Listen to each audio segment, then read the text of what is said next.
Kozhikode തിരുവമ്പാടിയിൽ KSRTC bus നിയന്ത്രണം വിട്ട് പുഴയിലേക്ക് മറിഞ്ഞ 2 പേരാണ് മരിച്ചത്. ആനക്കാംപൊയിൽ കണ്ടപ്പം സ്വദേശികളായ ത്രേസ്യാമ്മ മാത്യു, കമല എന്നിവരാണ് മരിച്ചത്. 15ഓളം പേർക്ക് പരിക്കുണ്ട്. 5 പേരുടെ നില ഗുരുതരമാണ്. അപകടത്തിൽ ഗതാഗത മന്ത്രി KSRTCയോട് റിപ്പോർട്ട് ആവശ്യപ്പെട്ടിട്ടുണ്ട്. 2 മണിയോടുകൂടിയാണ് ഈ ഒരു വിവരം പുറംലോകത്തേക്ക് എത്തുന്നത്. 2 മണിയോട് കൂടി നമുക്ക് വന്ന ആദ്യത്തെ മെസ്സേജ് തന്നെ ഇങ്ങനൊരു ബസ് അപകടത്തിൽപ്പെട്ടിട്ടുണ്ട്. ഉടൻ തന്നെ അവിടെ രക്ഷാപ്രവർത്തനത്തിന് ആളില്ല എന്നുള്ളൊരു സാധനമാണ് ആദ്യം എത്തിയത്. ഉടൻ തന്നെ മുക്കത്തു നിന്നുള്ള ഫയറിന്റെ ടീമിന്റെ കൂടെ തന്നെ സിവിൽ ഡിഫൻസ് അടക്കമുള്ള നാട്ടുകാരും നാട്ടിലെ ഒരുവിധം എല്ലാ സന്നദ്ധ സംഘടന അടക്കമുള്ള എല്ലാ ടീമും ഉടൻ തന്നെ ഈ സ്ഥലത്തേക്ക് എത്തുകയും തുടർന്ന് അവിടെ വലിയ രീതിയിലുള്ള പരിശ്രമമാണ് ആ സമയത്ത് നടന്നത്. അതിന്റെ അടിസ്ഥാനത്തിൽ തന്നെ നമുക്ക് വലിയ രീതിയിലുള്ള ഒരു പ്രതിസന്ധി നമുക്ക് അവിടുന്ന് വലിയ രീതിയിൽ പ്രതിസന്ധി നമുക്ക് അവിടെ തരണം ചെയ്യാൻ പറ്റിയിട്ടുണ്ട്. ബസ് 2 പ്രാവശ്യം, അതായത് തല കീഴായിട്ട് മറിയുന്ന ഒരു സാഹചര്യത്തിലാണ് നമ്മൾ അവിടെ എത്തുമ്പോൾ കണ്ടത്. അതുപോലെ തന്നെ നാട്ടിലുള്ള നിരവധി ആംബുലൻസുകൾ, എനിക്ക് തോന്നുന്നു നമ്മളെ മുക്കം പ്രദേശത്തും അതുപോലെ പരിസര പ്രദേശങ്ങളിലൊക്കെ ഉള്ള ആംബുലൻസുകളുടെ ഒരു വലിയ നിര തന്നെ ഈ ഒരു രക്ഷാപ്രവർത്തനത്തിന് എന്താ പറയാ എത്രയും സ്പീഡായിട്ട് കാര്യങ്ങൾ നീക്കാനുള്ള ഒരു ആക്കം കൂട്ടൽ അവിടെ നടന്നിട്ടുണ്ട്. അതുകൊണ്ട് തന്നെ നമുക്ക് ഒരുപാട് ആൾക്കാരെ അവിടെ സേവ് ചെയ്യാൻ നമുക്ക് പറ്റിയിട്ടുണ്ട്. KV രാഹുൽ വിവരങ്ങളുമായി ചേരുന്നുണ്ട്. രാഹുൽ, നമ്മൾ ആ രക്ഷാപ്രവർത്തകന്റെ വാക്കുകൾ കേട്ടു. സജീവമായി നാട്ടുകാർ തന്നെ തുടക്കത്തിൽ രക്ഷാപ്രവർത്തനം നടത്തിയത് വലിയ സഹായമായെന്ന്. ഇപ്പോൾ പരിക്കേറ്റവരുടെ ആരോഗ്യനിലയെക്കുറിച്ചാണ്. കോഴിക്കോട് മെഡിക്കൽ കോളേജിലേക്ക് ഗുരുതരാവസ്ഥയിൽ മാറ്റിയ ആളുകളുടെ ആരോഗ്യാവസ്ഥയെക്കുറിച്ചുള്ള വിവരങ്ങൾ എങ്ങനെയാണ് രാഹുൽ?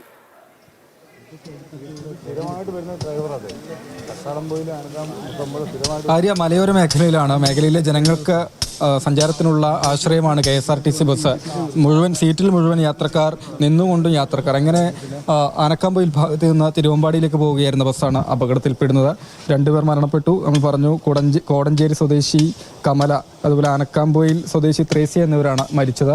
ആ ബസ് ഇപ്പോഴും ആ പുഴയിൽ തന്നെയാണ് ഉള്ളത്. ബസ് ഇനി ക്രെയിൻ കൊണ്ടുവന്ന് ഉയർത്തേണ്ടതായിട്ടുണ്ട്. നാളെ രാവിലെയാണ് ഇനി ബസ് കരയിലേക്ക് ഉയർത്തുക എന്നാണ് ഏതായാലും KSRTCയും അറിയിച്ചിട്ടുള്ളത്. ഈ പാലം എന്ന് പറയുന്നത് പൊതുവെ റോഡ് വീതി കുറഞ്ഞ റോഡാണ്. ഒരു വലിയ വാഹനം വന്നാൽ അതിന് മാത്രം കടന്നു പോകാൻ കഴിയുന്ന റോഡാണ്. മുൻപ് അങ്ങനെ വലിയ രീതിയിലുള്ള അപകടങ്ങൾ ഉണ്ടായിട്ടില്ല എന്ന് നാട്ടുകാർ പറയുകയും ചെയ്യുന്നുണ്ട്. ഇപ്പോൾ എന്തായാലും 25ലധികം ആളുകൾ ചികിത്സയിൽ കഴിയുകയാണ്. വിവിധ ആശുപത്രികളിലായാണ്.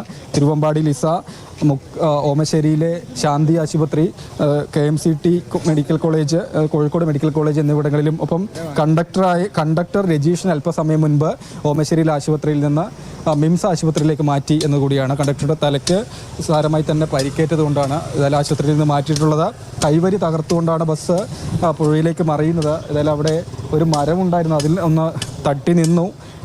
ഒപ്പം തന്നെ പുഴയിൽ വെള്ളം കുറവായിരുന്നു എന്നതൊക്കെയാണ് ഈ അപകടത്തിൻ്റെ വ്യാപ്തി കുറച്ചത്. ഇന്നലെ പ്രത്യേകിച്ച് അതിശക്തമായ മഴയൊക്കെ പെയ്തിരുന്ന ഒരു പ്രദേശം കൂടിയാണ്. ഇന്നലെ പുഴയിലെ ഒഴുക്ക് ഈ വിധത്തിലായിരുന്നില്ല എന്നതുകൂടിയാണ്. അപ്പോൾ ഏതായാലും ഈ പാലത്തിൽ താൽക്കാലികമായി കൈവേലികൾ കെട്ടുകയാണ് ഇപ്പോൾ ചെയ്യുന്നത്.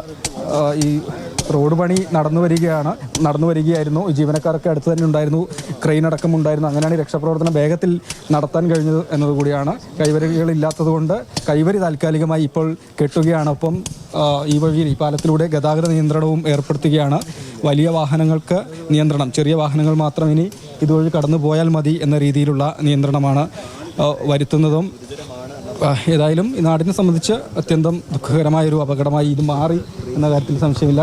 KSRTC ബസ് ഞാൻ പറഞ്ഞതുപോലെ ഇനി ക്രെയിൻ കൊണ്ടുവന്ന് നാളെയാണ് ഉയർത്തുക. അപ്പം പോലീസും മോട്ടോർ വാഹന വകുപ്പും അപകടത്തിൻ്റെ കാരണം അന്വേഷിക്കുകയാണ്. ഗതാഗത മന്ത്രി അപകടത്തിൽ അടിയന്തരമായ റിപ്പോർട്ട് തേടിയിട്ടുണ്ട്.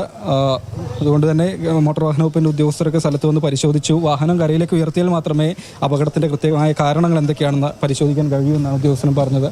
താമരശ്ശേരി DYSP ആണ് നമ്മോടൊപ്പം. സാറേ, എങ്ങനെയാണ് ഇനിയിപ്പോൾ ഈ റോഡിലെ ഗതാഗതം നിയന്ത്രിക്കുകയാണോ? ഗതാഗതത്തിന് കൈവരികൾ കെട്ടുന്നുണ്ട്. ഗതാഗതം നിയന്ത്രിക്കുന്നതുമായി ബന്ധപ്പെട്ട് തീരുമാനം എടുത്തിട്ടില്ല. അല്ല, വലിയ വാഹനങ്ങൾ കടത്തിവിടുമോ?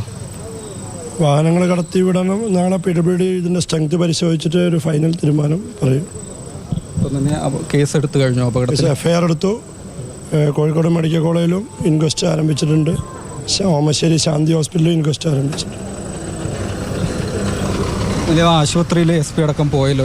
ചികിത്സയിലുള്ള ആളുകളുടെ സ്ഥിതിയൊക്കെ എങ്ങനെയാണ് പറയുന്നത്? ഒരു 3-4 പേരുടെ നില അത്യാവശ്യം ക്രിട്ടിക്കലാണ്. ബാക്കി എല്ലാവർക്കും സാമാന്യം പരിക്കുണ്ട്. അതിനാണ് ഒരു 4 പേർ ഇപ്പോഴും ഗുരുതരമായി തന്നെ പരിക്കേറ്റ് ചികിത്സയിലുണ്ട്. 3 പേർ ആദ്യമേ ആശുപത്രിയിൽ എത്തിച്ച ആളുകളിൽപ്പെട്ട 3 പേർ അവരെ ഡിസ്ചാർജായി പോവുകയും ചെയ്തു. ചെറിയ പരിക്ക് മാത്രം ഉള്ളതുകൊണ്ട് എന്നതാണ്. ബസ് ഇങ്ങനെ തലകീഴായി മറിഞ്ഞതുകൊണ്ട് മുൻവശത്തുള്ള ആളുകൾ നേരെ ആ ഡ്രൈവറുടെ ഭാഗത്ത് ചില്ലിന്റെ ഭാഗത്തേക്ക് പോയി. അവിടെ ഇപ്പോഴും ആളുകൾ തടിച്ചുകൂടി നിൽക്കുന്നുണ്ട്. ഈ അവിടെയുള്ള പ്രദേശവാസികൾ തന്നെയാണ് രക്ഷാപ്രവർത്തനത്തിന് ആദ്യം മുന്നിട്ടിറങ്ങി വന്നത്. പുഴയിലേക്ക് ഇറങ്ങി പുഴയെയും പ്രദേശത്തേക്ക് പരിചയമുള്ള അവിടെയുള്ള ആളുകളാണ് രക്ഷാപ്രവർത്തനത്തിന് നേതൃത്വം നൽകിയത്. അതുകൊണ്ട് നമുക്ക് പരമാവധി ആളുകളെ രക്ഷിക്കാൻ വളരെ പെട്ടെന്ന് തന്നെ പുറത്തെടുക്കാൻ കഴിയും.